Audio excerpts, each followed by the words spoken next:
What's up YouTube? This is Abhinav Mahajan and welcome to Abhinav Mahajan Fitness. So guys, today we're going to discuss about one of the biggest confusions regarding fat loss, and that is cardio. Should you do it? Should you not do it? Now we find people, those who are at the both extreme ends of the spectrum, half of them they swear to be against it and it's not useful. Half of them, they really are into like you should be doing cardio each and every single day. But again, as I say, the answer always lies in balance. Now, before I get into my random rant, I really want to take you through some facts that what actually fat loss depends on. Now, see, here's the thing. Fat loss is majorly dependent on energy balance. Now, what do I mean by energy balance? If I have to really overgeneralize it, energy balance would mean calories in versus calories out. So the simpler fact would be if you're consuming lesser calories than the calories you need or lesser calories than your maintenance calories, that is your BMR, eventually you will lose fat or lose weight according to your macros nutrients, according to your macros, the adjustment of macros that you have. But in case you're consuming calories that are beyond your BMR, that are more than BMR, then you will gain weight, muscle according to your macros. Now here's the thing. Now, although it's not as simple as calories in and calories out, but just to overgeneralize it, this thing I will go with calories in versus calories out. So if calories in is less than calories out, you will lose fat. Now there are two methods of doing that. One is that you restrict your calories, go on that extreme dieting or the kind of the low carb and high protein kind of a thing where you restrict your carbs, restrict the insulin spikes, reduce your calories, monitor each and every food that you're eating, make sure that you are in a calorie deficit each and every single day, and eventually you will have fat loss. The other method is to do cardio, right? So you hop on a treadmill. Let's say you walk or you burn, you do some kind of a high intensity cardio, then you do low intensity cardio and you burn 200 to 300 odd calories, and that brings you in deficit, right? So if you're eating, let's say your maintenance calories are 1500, let's say you opt for going for the dieting thing, so you already, let's say you start at 1200 calories, so you're already in 300 calorie deficit, so you don't need to work out or you don't need to do the cardio thing. But eventually, if you are at 1500 calories, if you're someone who cannot stick to you cannot stick to their dieting habits or noting each and every single macros or going through that, that painless and painful and torture of noting down each and every food and each and every calorie that you're consuming, then what you will do, you will reduce the 1200, you reduce 300 calories from your maintenance calories. So you come down to 1200 calories and then you don't need to do cardio. But again, it's not as simple as that.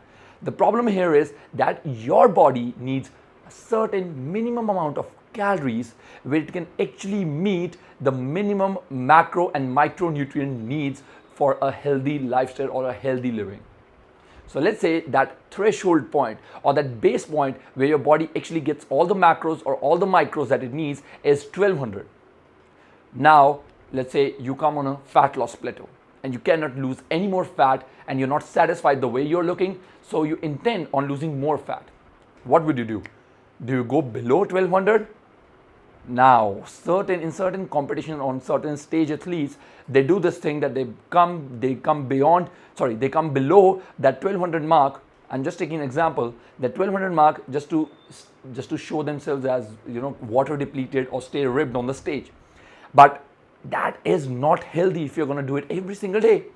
In long term, it's not going to be healthy for you because you're going to lack or you're going to be deficient in certain nutrients and certain minerals. So what is the conclusion here? What is the crux here after that?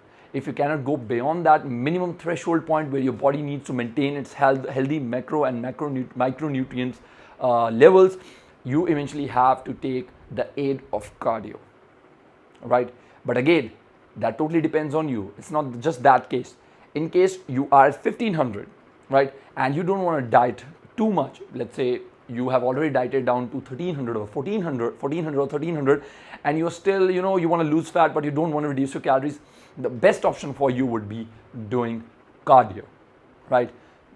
Any kind of a cardio. Now I'm going to take these topics, what kind of a cardio is better and than which cardio is LISS better or HIIT is better. I'm going to discuss that all in other videos. But just to make this video short, doing cardio or not doing cardio is a personal choice. But eventually, if you have already reached the threshold point where your body is getting the minimum amount of macro and micronutrients for a healthy lifestyle, then it's really dangerous for going below those calories.